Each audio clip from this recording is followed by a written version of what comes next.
नमस्कार दोस्तों, आप सभी का स्वागत है आपके अपने favourite YouTube channel Pandey ji technical में। और दोस्तों, मैं हूं आपका अपना दोस्त सौरभ ओझा। रात के 9 बज चुके हैं और आप देख रहे हैं अपना favourite YouTube channel Pandey ji technical. तो देखिए साहब, हम लोगों ने जो 10 डे स्मार्ट स्टडी क्लासेस चलाया है उसमें जो बच्चों के डाउट्स होते हैं, हमने सोचा कि हम उनको भी अपने स्पेशलिस्ट टीचर से सॉल्व करवाते हैं। तो आज आपके सामने जो स्क्रीन पर ये क्वेश्चन दिख रहा है, ये हमारे एक छात्र ने, जिन्होंने मेंबरशिप हमारी ले रखी है हमारे एप्लीकेशन पर, उनके द्वारा ये क्वेश्चन भेजा गया है हमें। और आज हम आपको इसका सोल्यूशन दिखवाएंगे। और इसके साथ ही साथ एक बच्चे ने और हमें क्वेश्चन भेजा था, उसका भी सोल्यूशन आज हम आपको अपने इस वीडियो में दिखवाने वाले हैं वीडियो लेक्चर के माध्यम से। तो इसके पहले ये आपसे रिक्वेस्ट है कि आप फटाफट नीचे डिस्क्रिप्शन में जाइए, वहां से आपको एप्लीकेशन की लिंक मिल जाएगी। वहां से आप एप्लीकेशन हमारा डाउनलोड कर सकते हैं और केवल 100 रुपए की मेंबरशिप में आपको पांचों सब्जेक्ट फिजिक्स, केमिस्ट्री, मैथ, सीएसईडी की क्लासें धमाकेदार तरीके से मिलेंगी। और आपको अगर कोई क्वेश्चन है आपका, तो आपको नीचे जो हेल्पलाइन नंबर दिया गया है डिस्क्रिप्शन में, आप वहां से हेल्पलाइन नंबर पे हमें कांटेक्ट कर सकते हैं। अगर आपके पास भी कोई डाउट है तो आप हमारे पास भेज सकते हैं। तो आइए दोस्तों, बढ़ते हैं ईडी के इस वीडियो की तरफ और देखते हैं कैसे सर इसको सॉल्व करवाते हैं। नमस्कार, स्वागत है आप सभी का पांडे जी टेक्निकल में। मैं प्रज्वल सिंह, आप यहाँ से 10 डे स्मार्ट स्टडी क्लासेस से ये डाउट सेशन ले रहा हूँ। हमारे पास बहुत से स्टूडेंट ने अपने डाउट्स भेजे हैं, उनमें से कुछ सवाल मैं आपको यहाँ पर सॉल्व करके बताऊंगा। और अगर आपको भी कोई डाउट हो तो आप हमसे कांटेक्ट कर सकते हैं। अगर आपने अभी तक मेंबरशिप नहीं ली है तो जल्दी से जल्दी मेंबरशिप लीजिए, क्योंकि हो सकता है कि मेंबरशिप के रेट बढ़ जाएं, क्योंकि मेंबरशिप बहुत ही तेजी से लोग ले रहे हैं और हमारा सर्वर भी उतना बढ़ नहीं सकता, तो हो सकता है कि मेंबरशिप के रेट बढ़ जाएं। तो जल्दी से जल्दी आप मेंबरशिप लीजिए और अगर आपके जो भी डाउट्स हो आप हमसे तुरंत पूछ के क्लियर कर सकते हैं। तो आइए हम लोग ये क्वेश्चन को सॉल्व करके देखते हैं। कहा है एक 25 मीटर गुणे 25 मीटर का वर्गाकार क्षेत्र नक्शे पर 25 सेंटीमीटर स्क्वायर क्षेत्रफल द्वारा प्रदर्शित किया जाता है। मापनी का आरेख बताइए तथा मापनी बनाकर 76 मीटर की दूरी अंकित करिए। जो इंग्लिश में पढ़ते हैं उनके लिए मैं इनको ट्रांसलेट करके बता दूं। कहता है 25 mm इंटू 25 mm का स्क्वायर, ये प्लॉट खेत, मतलब आप फार्म या प्लॉट कुछ भी कह सकते हैं। प्लॉट को हम लोग अगर किसी मैप में 25 सेंटीमीटर स्क्वायर के एरिया से रिप्रेजेंट करते हैं, तो कहता है एक स्केल का आरएफ बताइए तथा स्केल में 76 मीटर की दूरी को रिप्रेजेंट करिए। तो सबसे पहले मैं आपको बता दूं कि जो हमारी स्केल्स हैं, स्केल्स में कभी भी एरिया सीधा हम लोग नहीं यूज करते, हम लोग उसमें सिंगल यूनिट यूज करते हैं, जैसे कि मीटर, सेंटीमीटर, मिलीमीटर। यहां पर हमारे पास क्या यूनिट दी गई है? Metre square. तो इसको हम लोग पहले किस में कन्वर्ट करेंगे? मीटर में। तो आइए हम लोग इस क्वेश्चन को सॉल्व करते हैं। अगर फिगर से हम लोग देखें तो क्या कह रहा है कि मान लीजिए कि आपके पास एक खेत है, स्क्वायर खेत है, यानी कि इसकी ये लेंथ भी 25 है और ब्रेथ भी 25 है। उसको वो किससे रिप्रेजेंट कर रहा है? एक छोटे स्क्वायर से, जो 25 सेंटीमीटर उसकी लेंथ है और इसकी भी लेंथ 25 सेंटीमीटर है। यानी कहने का मतलब क्या है कि जो 25 सेंटीमीटर स्क्वायर है वो 25 गुणे 25 मीटर स्क्वायर को रिप्रेजेंट कर रहा है। ठीक है, मतलब क्या हुआ? 25 सेंटीमीटर स्क्वायर आपका 625 मीटर स्क्वायर को रिप्रेजेंट कर रहा है। अब हमें पता है ये एरिया है। हम अगर लेंथ की बात करें तो हम कैसे निकालेंगे? क्योंकि स्क्वायर है, स्क्वायर को हम हटाने के लिए क्या करेंगे? अंडर रूट लेंगे। तो हम क्या करेंगे? Taking square root on both sides, मतलब दोनों तरफ हम लोग अंडर रूट ले लेंगे। 25 सेंटीमीटर स्क्वायर का अंडर रूट क्या हो जाएगा?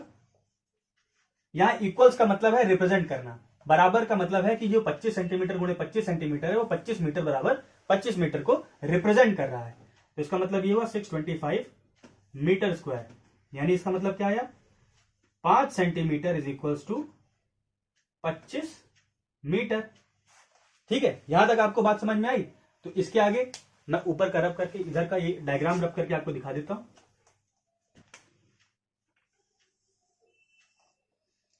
यानी कि ये हमारा क्या दिखा रहा है?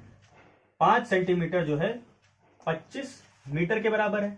यानी कि 1 सेंटीमीटर जो हमारा रिप्रेजेंट करेगा वो 25/5 मीटर को रिप्रेजेंट करेगा।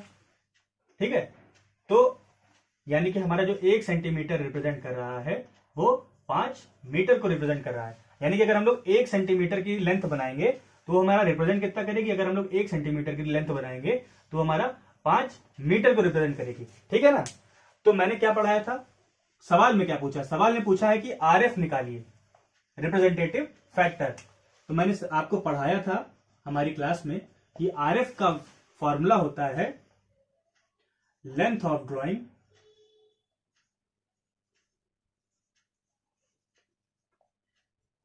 Divided by actual length. मतलब जो आपने पेपर में जो ड्रॉ किया है उसकी लेंथ क्या है? वो लेंथ ऑफ ड्राइंग है, और वो रिप्रेजेंट कितना कर रहा है? वो एक्चुअल लेंथ है। मतलब जैसे कि अगर मैं 1 सेंटीमीटर की लाइन खींचूंगा तो ये मेरी लेंथ ऑफ ड्राइंग हो गई, लेकिन एक्चुअल लेंथ क्या होगी? ये रिप्रेजेंट कितना कर रहा है? हमारा ये रिप्रेजेंट कर रहा है 5 मीटर को। ठीक है ना? तो आइए हम आरएफ निकालते हैं। आरएफ निकालने के लिए लेंथ, हमारी लेंथ ऑफ ड्राइंग क्या हुई? 1 सेंटीमीटर। रिप्रेजेंट क्या कर रहा है? 5 मीटर। मैंने आपको बताया आरएफ एक रेशियो है, यानी वो यूनिटलेस होगा। अब यूनिटलेस करने के लिए हमें दोनों यूनिट सेम करनी पड़ेगी। तो ये 1 centimetre divided by 5 into 100 centimetre, ये कट गया। तो हमारा आरएफ क्या आएगा?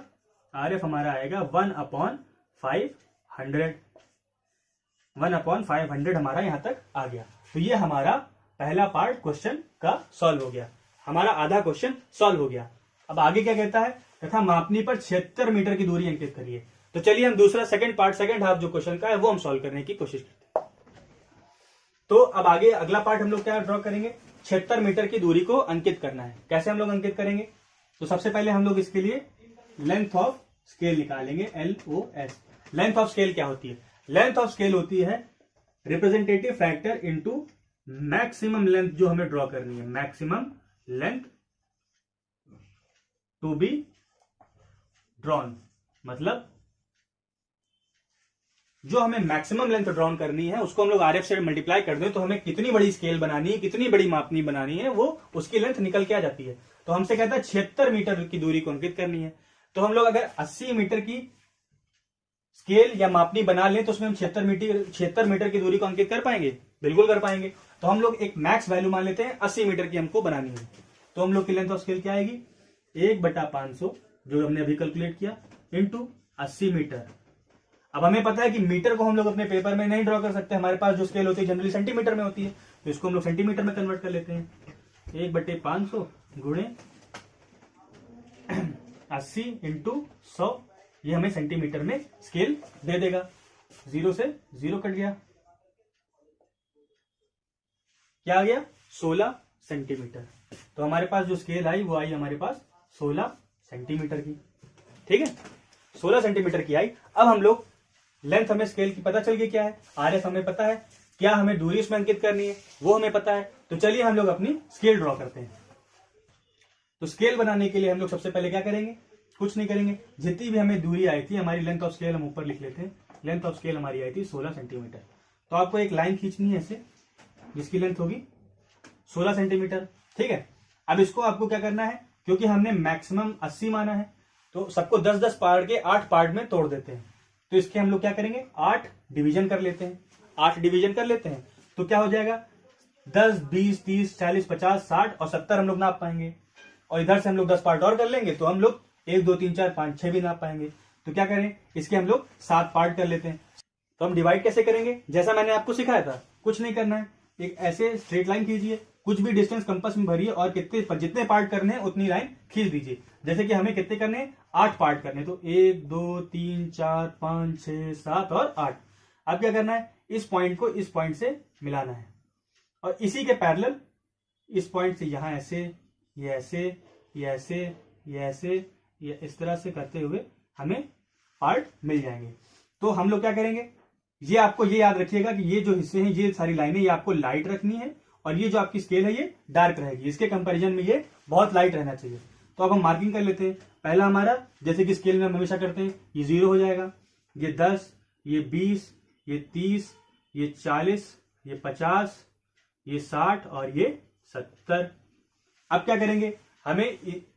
ये हमें समझ में आ गया कि एक पार्ट जो है हमारा 10 मीटर को दिखा रहा है। अब अगर इस पार्ट के हम 10 पार्ट टुकड़े कर लें तो हमारा एक टुकड़ा जो होगा छोटा वाला 1 मीटर को दिखाएगा।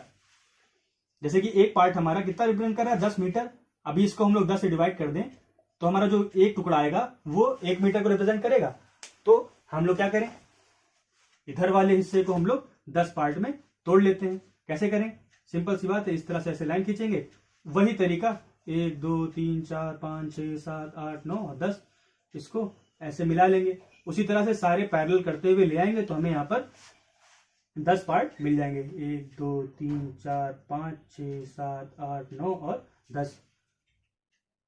इसको इस तरह से, अगर आपने ज्यादा डार्क नहीं बनाया तो आप मिटा भी सकते हैं, अगर आपने डार्क बना दिया तो फिर रहने दीजिए, वरना आपकी शीट गंदी हो जाएगी। अब इसमें हम मार्किंग कर लेते हैं। 1 2 3 4 5 6 7 8 9 और 10। उसी के नीचे लिखिएगा, यहाँ पर आप स्पेस नहीं बोर्ड में, वरना मैं लिख देता, आप उसी के नीचे लिखिएगा।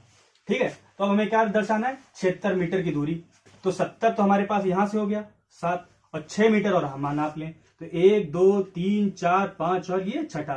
तो इसको हम लोग ऐसे ऊपर ले जाएंगे यूं, और 70 को यहां से हम लोग ऐसे ले जाएंगे यूं।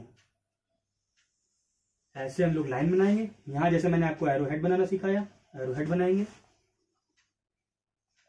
यहां लिखेंगे 76 मीटर। इसमें लिखेंगे, लेटरिंग में लिखेंगे। मीटर स्मॉल में ना लिख के आप कैपिटल में पूरा लेटरिंग में जैसे लिखा जाता है उसी तरह से लिखेंगे। इसके ऊपर लिखेंगे RF, ये लिखेंगे 1/500। ठीक है, आप यहां नीचे क्या लिखेंगे, length of scale equals to 16 centimetre. यहां आप इधर क्या रिप्रेजेंट कर रहा है, ये भी जो ये हिस्सा जो भी यूनिट रिप्रेजेंट कर रहा है वो आपको लिखना है। ये आपका मीटर रिप्रेजेंट कर रहा है, 10-10 मीटर को रिप्रेजेंट कर रहा है, तो इधर भी आप क्या लिखेंगे, मीटर लिखेंगे।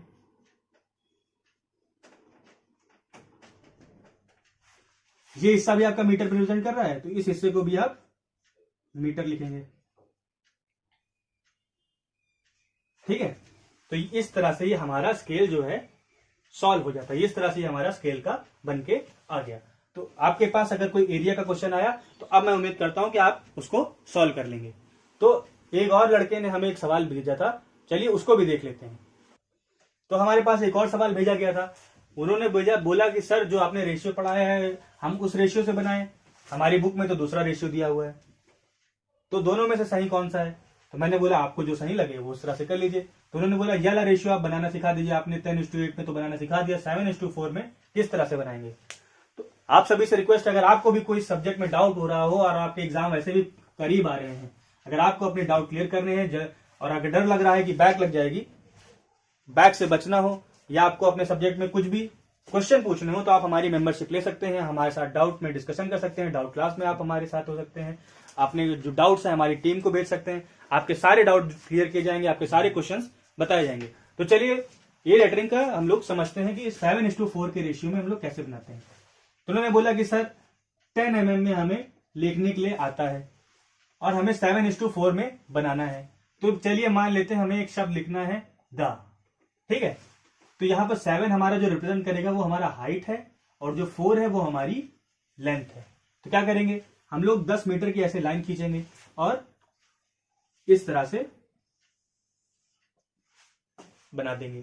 ठीक है, अब क्या करेंगे, इसके हम लोग 7 पार्ट करेंगे। कैसे 7 पार्ट करेंगे, इसको ऐसे बना लीजिए और जैसे मैंने बोला 1 2 3 4 5 6 7, इसको ऐसे मिलाइए, इसी तरह से सारे मिलाते चले आइए।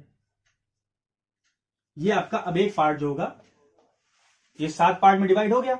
अब क्या करना है, 7:4, कुछ नहीं करना है, कंपास में इतनी डिस्टेंस भरिए, 1 2 3 4। तो ये आपका क्या मिल गया, 4 का मिल गया। यहां से कैसे बना दीजिए।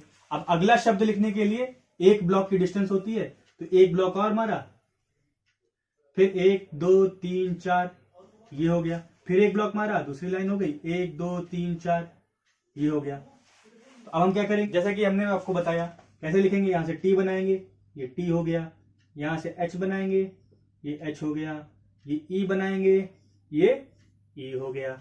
अब जैसे अगला शब्द लिखना है हमें बॉल, तो एक वर्ड से दूसरे वर्ड को जाने के लिए हम लोग क्या करते हैं, 2 ब्लॉक की जगह लेते हैं। यानी जो ये दूरी थी, एक बार ये बनाएंगे, फिर इतनी दूरी और रखेंगे, 2 ब्लॉक की जगह छोड़ेंगे, फिर वैसे ही 1 2 3 4 एक ब्लॉक, एक छोड़ा, फिर 1 2 3 4 एक ब्लॉक, फिर एक छोड़ा, 1 2 3 4 इस तरह से, फिर एक छोड़ा, 1 2 3 4।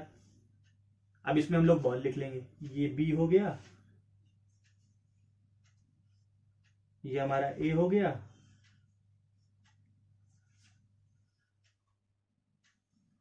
ये हमारा हो गया। तो अब इसमें हम लोग देखें, ये हमेशा याद रखिएगा, ये जो लाइनें हैं, ये जो लाइनें हैं ये हमेशा लाइट रहेंगी, ये वाली दिखनी ही नहीं चाहिए, इतनी लाइट रहेंगी। और ये जो शब्द हैं ये हमेशा डार्क रहेंगे। अगर आप दूर से देखें तो आपको सिर्फ शब्द दिखाई देने चाहिए, ना कि ये आपके ये ब्लॉक्स आपको इतने लाइट बनाने हैं कि वो दिखे ना। हो सके तो उस पर हल्की हल्की रबड़ चला दीजिएगा, इतनी नहीं कि आपकी शीट गंदी हो जाए। शीट गंदी हुई तो नंबर कट जाएंगे, शीट गंदी मत करिए, लेकिन जितना हल्का हो सके उतना हल्का चलाइए। तो ये हमारा 7:4 के रेशियो में हमने लेटरिंग सीख ली। तो अभी तक जो इतने डाउट थे उनमें से कुछ सवाल थे जो मुझे अच्छे लगे, मैंने सोचा आपके साथ शेयर करना चाहिए। अगर आपको भी कुछ डाउट हो तो आप नीचे दिए गए लिंक में जाकर ऐप डाउनलोड कर सकते हैं और हमारी मेंबरशिप ले सकते हैं और हमसे जुड़ सकते हैं। जो भी आपके डाउट हो, क्वेश्चन हो, आप हमसे पूछ सकते हैं। तब तक के लिए अपना ध्यान रखिए। पांडे जी टेक्निकल ऐप से मैं प्रज्वल आपके साथ ईडी का टीचर। Thank you.